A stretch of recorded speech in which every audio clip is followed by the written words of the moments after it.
सुबह पप्पा ने चाली पड़ी अपने अफीम वाला खेत के बले ताकि आपने काम तो कुड़ा पे तो पचे आई था अपना खेत पे आपने अफीम की काले निंदाई की दी थी, चटाई की दी थी, मतलब पौधा की।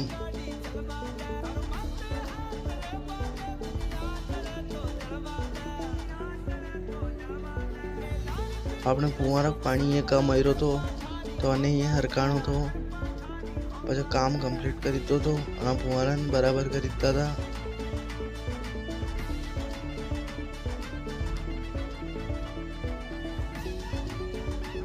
આપણે આના 2 ક્યારામાં થોડી અંબલ કમ ઉગી थी પણ આમ ખારસો ફેરીને ડબલ ફૂકી દીધા હતા દાણા, બાકી આના में तो ठीक उगी थी।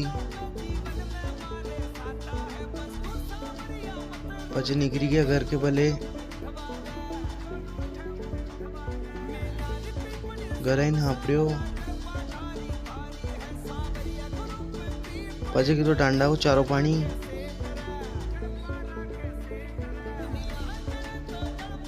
પછી पपीता वाળો आयो तो पपीता लीधी, પછી पीधी चाय। जय